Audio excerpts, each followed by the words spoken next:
Gospel News. Muito bem, chegamos ao momento mais importante deste programa, que é a mensagem da Palavra de Deus. E como você sabe muito bem, o tema deste mês é Cristianismo e Política.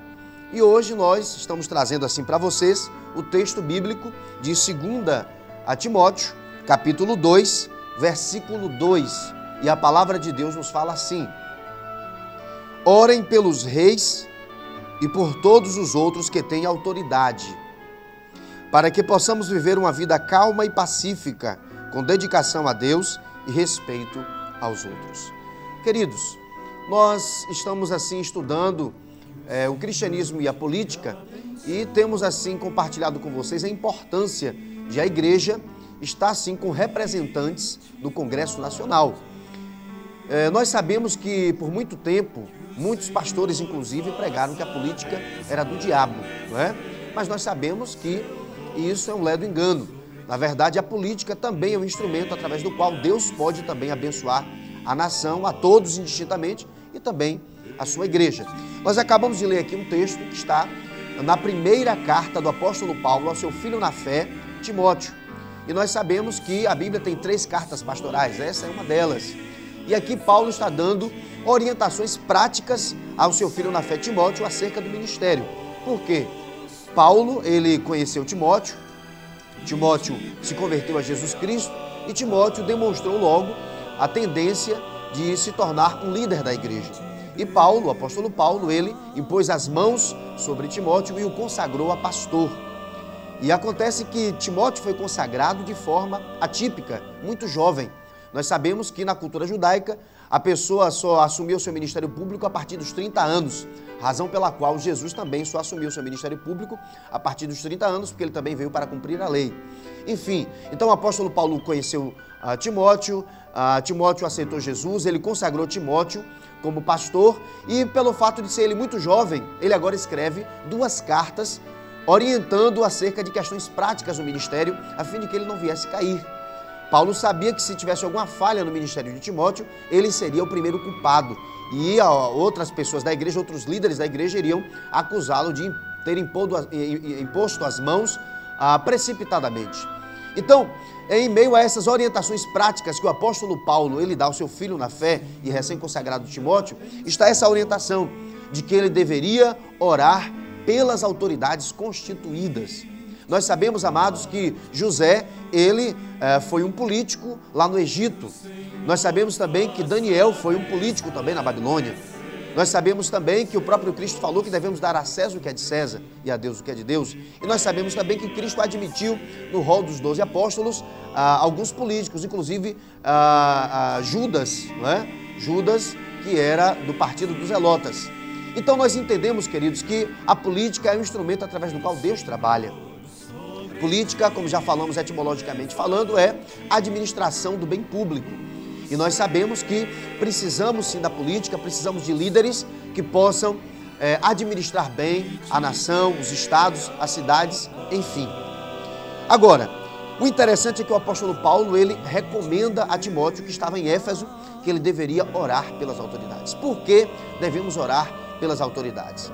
Porque, em primeiro lugar, orar manifesta o poder de Deus. A Bíblia diz que a oração do justo pode muito em seus efeitos.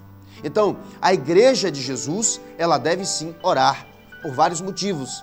Dentre eles, orar pelos homens que estão na política, revestidos de autoridade e que devem nos servir. Nós estamos assim, infelizmente, aterrorizados com algumas cenas que temos visto aí na mídia de políticos que estão se corrompendo.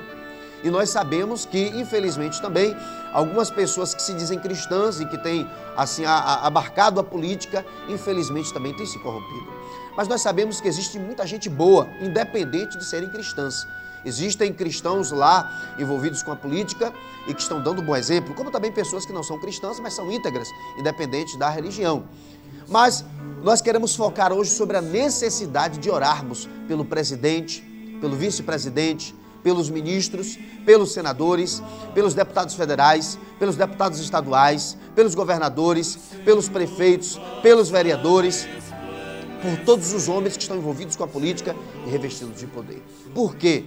porque Deus, ele tem o prazer de responder às orações da sua igreja. E quando nós oramos pela política do país, Deus, ele se manifesta. Ele se manifesta e ele trabalha. Deus levanta pessoas, meios e circunstâncias para que muitos políticos ali dentro, movidos pela ação do Espírito Santo, sejam, na verdade, desiludidos a fazerem projetos que vão de contra a vontade de Deus, não é? Deus impede esses homens de votarem em projetos que não glorificarão a Ele. E o próprio Deus também levanta cristãos que possam estar ali envolvidos com a política e que possam dar o exemplo. E nós sabemos que os cristãos que de fato têm dado exemplo, eles têm persuadido as pessoas ali dentro por meio da ação do Espírito Santo com o seu testemunho. Porque os servos de Deus que ali estão dando um bom exemplo, eles estão sendo observados. E Cristo está se manifestando por meio deles. Agora, para assim a gente encerrar essa reflexão de hoje, observemos que o apóstolo Paulo, orientando a Timóteo, ele fala o seguinte: orem, ele fala no plural, ele pede para que Timóteo e a igreja que estava com Timóteo em Éfeso, eles orassem. Não é uma obrigação só do pastor orar pelos políticos, mas de toda a igreja.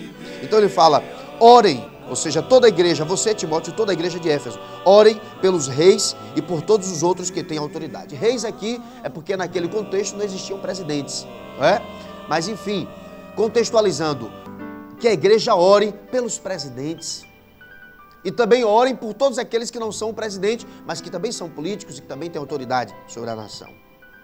Orem pelos reis e por todos os outros que têm autoridade, para que possamos viver uma vida calma e pacífica. Queridos, quando a igreja ora pelos seus governantes, automaticamente a igreja e todos os outros que ainda não são igreja usufruem de uma vida que é, como ele diz aqui, uma vida calma. Nós temos uma vida calma.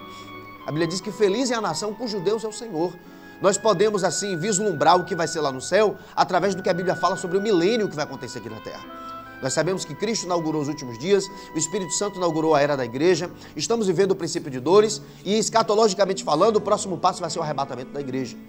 E depois do arrebatamento, manifestação do anticristo e depois o tratado desse anticristo com Israel, a inauguração da tribulação e depois da tribulação, o estabelecimento do milênio, onde Cristo será o governante e haverá paz. Então, por meio do milênio, nós percebemos que há sim condições de que Deus se manifeste no governo dos homens. Basta que os homens dêem lugar a Ele. E para encerrar, além de termos um governo calmo, teremos também um governo pacífico e onde as pessoas poderão se dedicar a Deus e respeitar os outros. Então, você que ainda não fez uma aliança com Jesus, faça. E como igreja, ore pelos seus governantes. Eu vou orar por você agora, em nome de Jesus, e juntos vamos orar para que a nossa nação seja outra e que homens competentes, orientados por Deus, subam ao poder. Deus, em nome de Jesus, eu oro agora, pedindo em favor de toda a igreja, para que a igreja se mobilize a orar pelo poder político da nossa nação. E te peço que nessas eleições vindouras, as pessoas certas sejam eleitas para a glória do teu nome. Em nome de Jesus eu oro, em nome de Jesus. Amém. Estamos encerrando mais um Gospel News e até o próximo programa, se o bom Deus assim nos permitir. Tchau, tchau.